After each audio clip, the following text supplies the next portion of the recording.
تذكرت آلاء الرسول وما أرى لها محصيا نفسي فنفسي إن الحمد لله نحمده ونستعينه ونستغفره ونعوذ بالله من شرور أنفسنا ومن سيئات أعمالنا من يهد الله فلا مضل له ومن يضلل فلا هادي له أشهد أن لا إله إلا الله وحده لا شريك له وأشهد أن محمدا عبده ورسوله يا أيها الذين آمنوا اتقوا الله حق تقاته ولا تموتن إلا وأنتم مسلمون.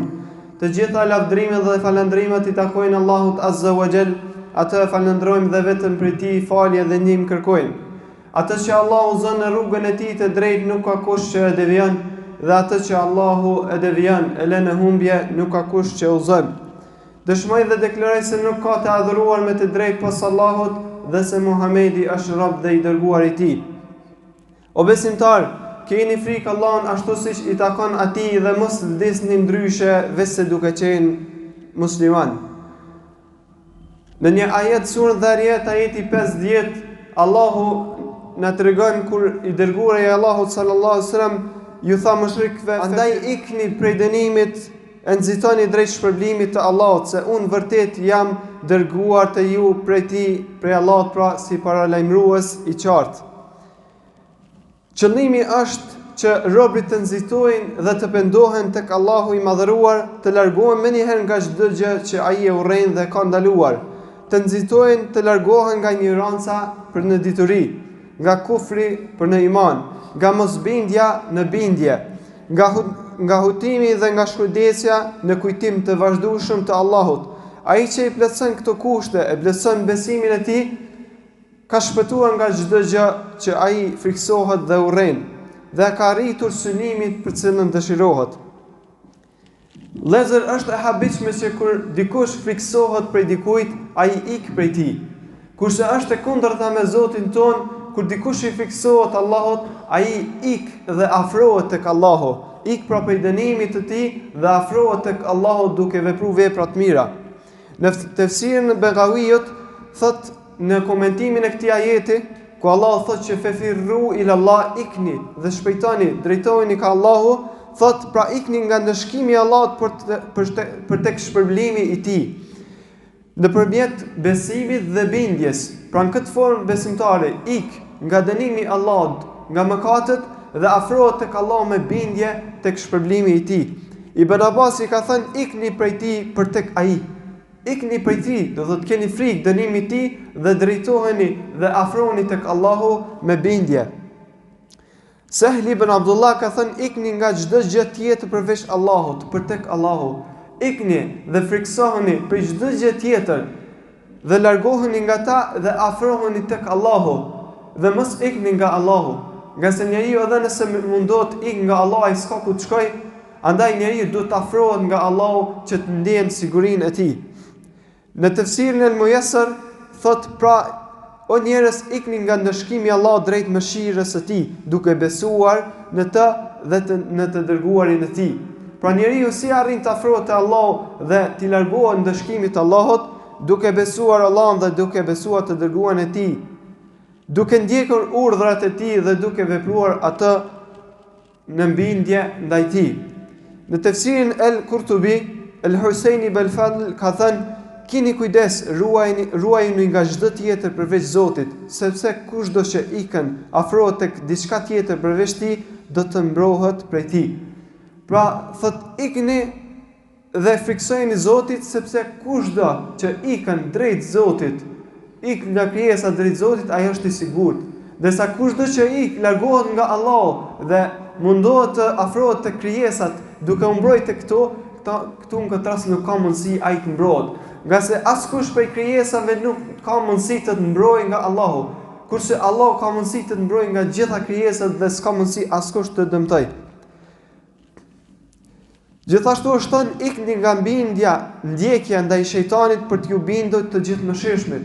Pra ikni mos ju bindni shejtanit, largoni nga ai dhe nga bindja nga ai, kurse bindjeni Allahut. Është thënë gjithashtu shejtani është njeftues për në gënjeshtër, në të kotën, prandaj ikni dhe afroni tek Allah dhe ai do t'ju mbrojë prej tij.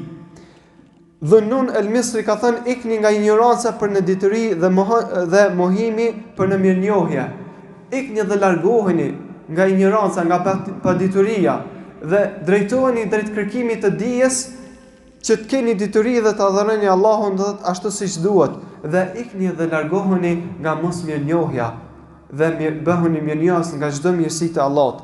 Amr ibn Uthman ka thënë ikni nga vetja juaj. Ikni nga vetja juaj për tek Zoti juaj. Ai gjithashtu ka thënë ikni tek ajo që Zoti tashmë ju ka siguruar dhe mos u mbështetni në lëvizjet tuaja. Largoni dhe mos u mbështetni në vetët tuaja, në marrjen e shkaqeve dhe ikni dhe afroni tek Allah dhe mbështetni në Allahun, në atë që Allahu ka caktuar për juve. Nga se ne me marrjen e shkaqeve nuk ka mundësi që shkaqet vetvetiu sebepat të ketë dobi nëse Allahu nuk i jep atë në forcë. Andaj mos mbështetemi në lëvizjet tona, të ikim dhe të mbështetemi në Allahun. Sahel ibn Abdullah ka thënë ikni nga çdo gjë tjetër përveç Zotit, për tek Zoti. Ikni dhe largohuni nga çdo gjë tjetër, nga çdo besim, nga çdo mbështetje të dikush tjetër dhe shkoni edhe afrohuni tek Zoti dhe keni frikë atë. Lut Allahun që gjitha adhurimet tona, gjitha mbështetjet tona, frikën tonë, shpresën tonë, rrajën tonë, përgjërimin tonë, t'ja kushtojmë Allahun dhe të vazhdimisht kthehemi tek ai, walhamdulillahi rabbil alamin.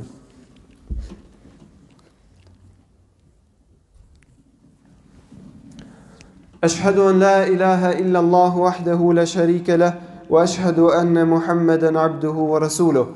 Vëllezër të dashur musliman, profetët kur kishin ndonjë vështirësi, sëmundje, fatkeqësi, kërkesë apo nevojë ndihmë, ata nxitonin drejt Allahut duke kërkuar nga ai dhe duke ikur nga çdo krijesë tjetër. Një shembull kemi Ejubin alayhis salam në sëmundje të rëndë, tha kur Allah përmend thot kujto Ejubin kur ai ju lut Zotit të vet, thot mua më ka goditur fatkeqësia, e ti je më i mëshiruesi i mëshiruesve. E Allah tha, ne ju përgjigjëm atij dhe i larguam mjerimin që kishte. Pra Ajubi nuk ju drejtu dikujt tjetër në fatkeqësinë e tij, po ju drejtu Allah dhe Allah i ndihmoi. Shembull tjetër kemi Yunusin alayhis salam në barkun e peshkut ku ishte në vështirësi të mëdha, ku Yunusi tha, nuk ka të adhuruar tjetër më të drejtë përveç ti, i lartësuar tha jeti o Allah. Vërtet un kam qenë një prej zullumçarëve, kam bërë keq domethënë dëm vetes. Pra Yunusi ishte në vështirësi të rëndë në barkun e peshkut dhe nuk ju drejtua dikujt tjetër për ndihmë, ju drejtua Allahut, edhe pse ishte në gjendje mjerueshme, ai i tha që nuk ka të adhuruar me të drejtë pas teje. Pra ju drejtua Allahut sinqerisht me ndihmë dhe tha që ti je i lartësuar dhe un jam ai i cili i bëra zullum vetes, edhe pastaj Allahu pra ndihmoi atë. Allah thot, ne ju përgjigjëm atij dhe shpëtuam nga brenda. Jakubi alayhis salam në pikëllim në humbjen e djalit të tij, Jusufit alayhis salam, tha, unë dhimbjen time dhe pikëllimin tim ja parashtroj vetëm Allahut. Ai nuk u ankua vëllezër dikujt tjetër prej krijesave, mirëpo ju drejtua dhe ja paraqiti kërkesën dhimbjen e tij vetëm Allahut. Kemi shembullin e Nuhut alayhis salam kundër popullit armiqësor, ku ishte në vështirësi, ku ai tha, ju lut Zotit të vet, un jam i mundur, jem shkatrim dhe thot, jam i mundur prej këtij populli, andaj më ndihmo tha Allah. Pra ju drejtua me ndihmë, me kërkim ndihme vetëm Allahut, edhe pse ishte i rrethuar dhe në vështirësi prej popullit të tij. Kemi shembullin e Musait alayhis salam, ku ishte në rrezik nga faraoni, kur tha, Zoti im, çfarë do dhuntie që të më japësh, un jam mirënjohës. Pra ju drejtu prej Allahut se çfarë do ndihmë që të vjen, un do të falënderoj. Pastaj në një rast tjetër kur Musai tha, kur përball me detin dhe ushtrinë e faraonit, tha, jo, me mua është Zoti im. Pra nuk i humbi shpresat Musai alayhis salam. Tha, me mua është Zoti im, ai do të më udhëzoj, pra do të më tregoj rrugën. Ju drejtua Zotit e tij dhe nuk i humbi shpresën ndaj tij. Pastaj shembulli Zekarias alayhis salam në pleqëri dhe pa fëmijë kur tha Zoti im eshtat më janë dobësuar. E shpreh pra shprehi mangësinë e tij para Zotit ku tha eshtrat më janë dëpsu, koka më është zbardhë dhe thinjat më janë dalë dhe kur unë nuk kam mbetur i zhgënjur në lutje drejtuar ty.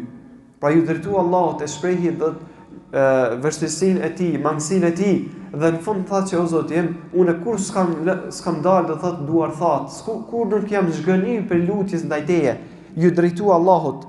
Në një ajet tjetër Muhamedi s.a.s. me shokët e tij ku ishte në vështirësi i rrethuar nga armiqët, tha neve na mjafton Allahu. Ai është më i miri i cili mbështetemi dhe ai i cili më shumë ti na ndihmon. Pra, pejgamberët sa herë që kishin nevojë, ata ju kthyen vetëm Allahut në sprova. Ju drejtuan vetëm atij në lutje, kërkuan ndihmë vetëm prej tij, u mbështetën vetëm tek ai. Andaj nëse dikush ka vështirësi, fir ila Allah, ti kthehet Allahut me lutje. Allah nuk e lën të thotë. Nëse dikush është i smur, ti kthehet, ti drejtohet, ti afrohet Allahut. Nëse dikush ka vështirësi e fatkeqësi, ti kthehet vetëm Allahut.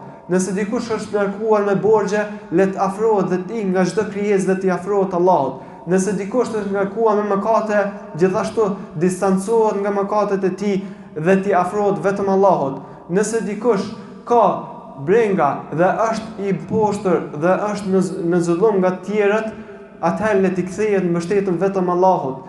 Në çdo vështirësi, në çdo kërkesë, mos të kthehemi dikujt tjetër, vetëm Allahun. Të marrin shembullin e pejgamberëve të cilët në vështirësi, fatkeqësi, në sëmundje, në kërkesat e tyre ju drejtuan vetëm Allahut.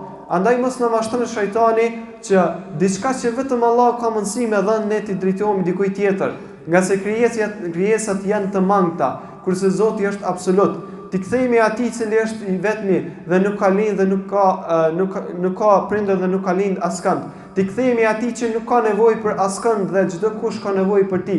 Ti kthehemi atij i cili është i vetmi. Ti kthehemi atij që çdo krijesë ka nevojë për të. Ti kthehemi atij i cili është i gjallë dhe nuk vdes kurrë, edhe mos ti kthehemi krijesave të cilat vdesin. Dikush kur ka vështirësi, edhe kërkon për gjallës zgjen, shkon subhanallahu edhe kërkon ndihmë tek i vdekuri, edhe më vështirë, ndërsa ka Zotin i cili nuk ka lindë dhe nuk vdes kurrë.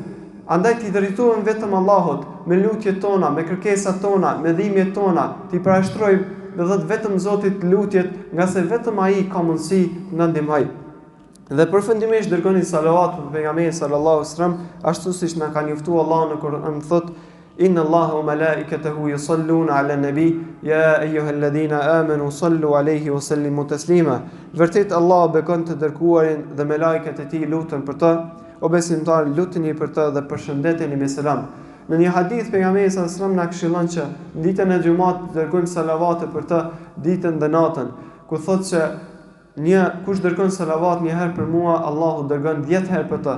Allahumma salli ala Muhammedin wa ala ali Muhammed كما صليت على إبراهيم وعلى آل إبراهيم إنك حميد مجيد اللهم بارك على محمد وعلى آل محمد كما باركت على إبراهيم وعلى آل إبراهيم إنك حميد مجيد إن الله يأمر بالعدل والإحسان وإيتاء ذي القربى وينهى عن الفحشاء والمنكر والبغي يعظكم لعلكم تذكرون